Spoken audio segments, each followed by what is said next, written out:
jacket on. He said, I'm going to go with the hat. Yeah, I'm going to go with the hat, yeah. Look good. This is my hat, though. This is my hat. This is going in storage. 10 million is worth of shit storage. I love you, big homie. Come on. This is going in storage. So how you going to take my shit and tell me? I knew something wasn't right. I ain't take nothing else. It just fitted Bigg. I ain't take nothing else. If you didn't understand, now you want to say, Murder took all the leathers. He took my shit. He left me with a jacket that said murder. this is crazy, yo.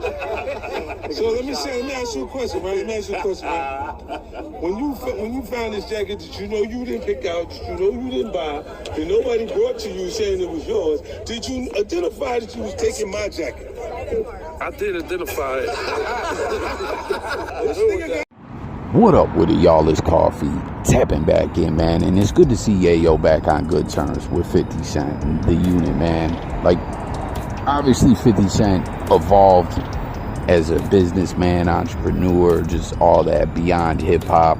We know he's got all this liquor deals, brand deals, TV, movies, all that big-ish going down, you know, but he just did the final lap tour. I'm hoping that Eminem 50 Cent collab album becomes a reality, man. I really think Who Kid was trying to speak to the people with that one.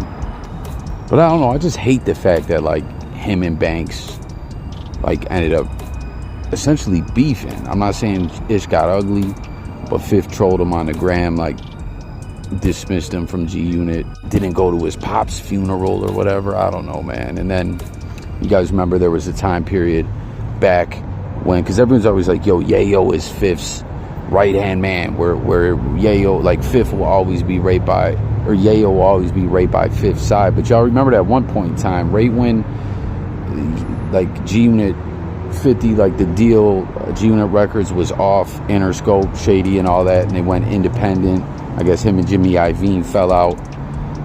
Spider-Loc theorized, man, that might have been possibly what fucked up his project coming out, maybe. You know, that's whack that he never really got a solid answer from Fifth why the project never dropped. But there was a point in time where there was a headline that was reading, like, Yayo and Banks are like milk. They passed their expiration date that they spoiled. You know what I'm saying? Like, and I thought it was some gimmicks maybe or trolling, but it was real. They was really beefing, man. Like, pretty sure up until, what was that, 2011, 12, 13, whenever that was, that we saw the G-Unit reunion, they weren't on good terms. Like, I'm not saying they straight up had beef, but they weren't really cool. I mean, obviously they've been back rocking with each other for a while, but this is just cool to see them chilling and everything's good money, you know? Yayo been doing Vlad interviews and everything. I think he was supposed to drop some new music. I don't know if he ever did. I gotta go check for that. I definitely want to hear that. But what's up with Banks, man? I mean, Banks killing it. Course of the inevitable. I think he dropped like 3 of them joints. But will we ever see Banks, 50, and Yayo back together? Like, we should, but highly doubt it. But how funny was this? He's jacking his clothes, man. I remember one time, I won't bore y'all too long with it, but I used to live with, like at a crib. I don't want to call it a flop house, but it was like 3 or 4 of the bros. We all stayed there, and I got with this chick later that previously was with someone else that stayed at that crib.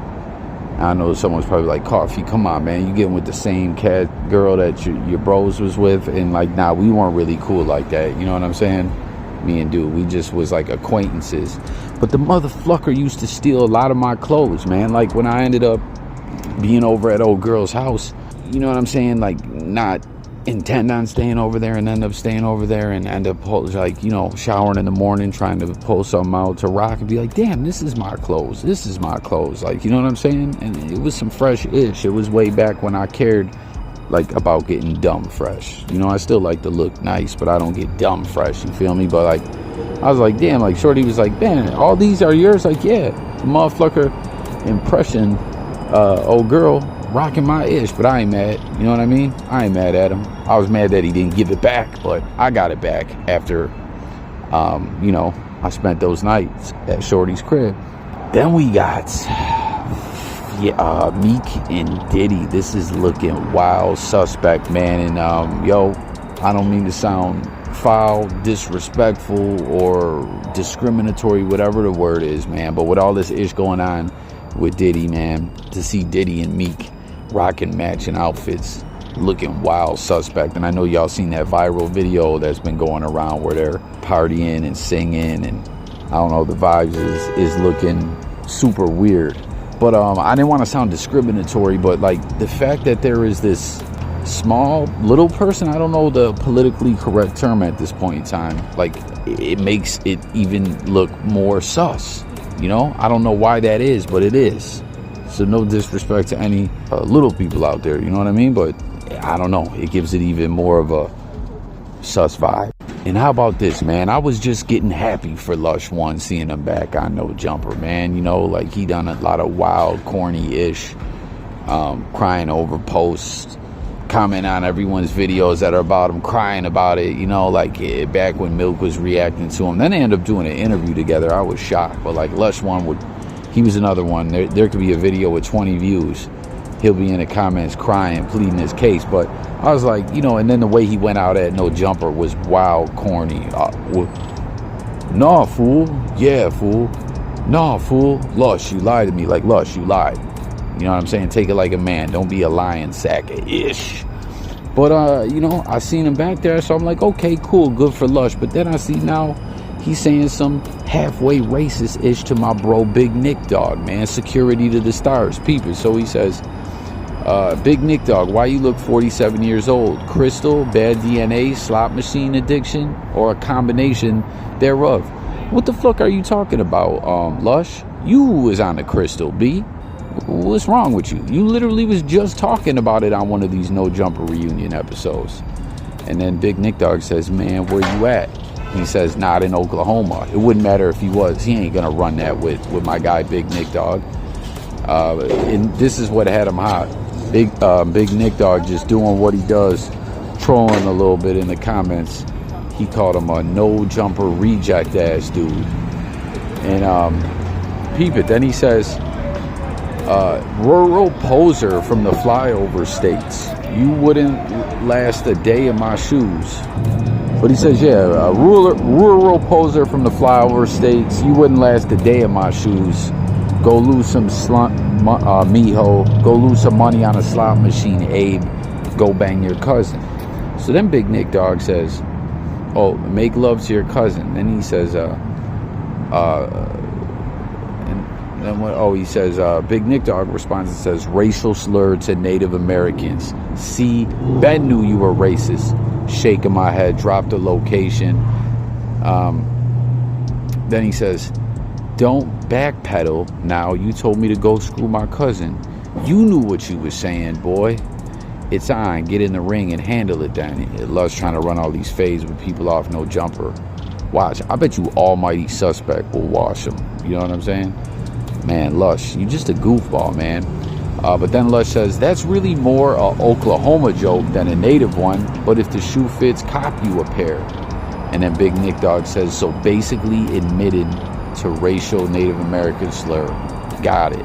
And I don't know, man. Like, the natives, like, shout out to all the natives out there, as I've shared with y'all many times. I got a lot of natives in my family. You know, people be saying a lot of racist ish to the Native American community, man. I don't know if like one of those particular words was a racial slur also, but the fact what he was saying about the cousin thing, you know what I mean? Like, that's some racist ish. A lot of people say like, oh, on the res, everyone's related, everyone's cousins and all the, y'all ever heard that? Like, I don't know, man, just a lot of foul disrespect goes down towards the Native American community, you know, like that's a fact. And then there was a myth where I can only, you know, everyone, if you're native, comment and let me know how it is where you're from. But like I was gonna say, there's a misconception that like all Native Americans just get all this free brethren and cash flow and just living life so luxurious. Like, my wife is native, and like her particular nation, she gets nothing, Nathan, from them. But like other individuals that we know, like my one bro, his nation has casinos, And I want to say the nation breaks off everyone with a check. I think maybe, I know definitely once, maybe twice a year for like $1,000 or $2,000, some dividends they break people off within the nation. But I believe that goes down by res to res, nation to nation, you know. But just wanted to point that out, that's a misconception, I know for a fact. But again, anyone out there, you from the res or your people's hour, comment, you know, join the discussion with your thoughts on that. But anyways, man, racial slurs, derogatory, you know, racial ish like that is whack and lame, you know. And it definitely has no place within hip-hop. And Lush One, you know, prides himself on being a hip-hop historian and being, you know, this battle rap legend or whatever. And, you know, Drake gave him a shout out, and, you know, he's hip-hop to the core. And I don't know, you know, like that was lame. I don't even know, man. He gets so sensitive about my guy Bigg Nick Dogg, just trolling him a little bit. Like, come on, Lush, change your tampon, B. You know, you back in a Reddit. Y'all heard what Dejan told him? Yo, you could have still been here, Lush. You never had to go. But you were hooked on the Reddit in the crystal. You know what I'm saying? You couldn't stay off that Reddit in the crystal. You threw your career away. You threw your career away in a real clear way, B. But stop it, Lush, talking about wouldn't last a day in my shoes, man. You ain't no tough guy, Lush. Cut it out, B. And then when it comes to addiction and sobriety and all that, like those that rock with the channel, you know, coffee, I share with y'all about drinking and just different struggles and stuff like that. You know, like getting clean, living righteously, that's what's up, that's good, that's dope, that's gangster, that's what it is. But like war storying like you're special or something, or like you're a tough guy because you went through addiction, like come on, man. Like don't get me wrong, it's interesting to talk about and hear some stories, but like don't think you're special or tough because of that. But yeah, that was just wild lame, man. Like you ain't gonna run it with Bigg Nick Dogg, whether you was in Oklahoma or not. And quit being a hater. Quit saying racial bull-ish. And hating on Oklahoma too. Watch, y'all. Like, bet you Lush wouldn't tell that joke in Oklahoma to some Oklahomans. End up getting packed out. Ran up out of there with his soft punk ass. Like, I just don't understand how he's gonna make a joke about doing crystal. Like, Lush, you did crystal, B. Where'd all your teeth go, B? Why you look like a skeleton with some gelatin on it? You old funny face, funny body motherfucker, man. Like, don't get me wrong, it was funny when he was calling Dejan a gummy bear, but come on, Lush. You's a, like, no cap, I ain't even just trying to talk ish. You's a funny looking motherfucker, B. But that's it for this one, man. Yayo Fifth, Stealing Clothes, Meek, Diddy, the Sus Vibes, and Lush One on some racist ish towards the natives, and my guy Bigg Nick Dogg in front like he's a tough guy. Let's talk about it in the comments. Sub up. I'm out of here. Peace.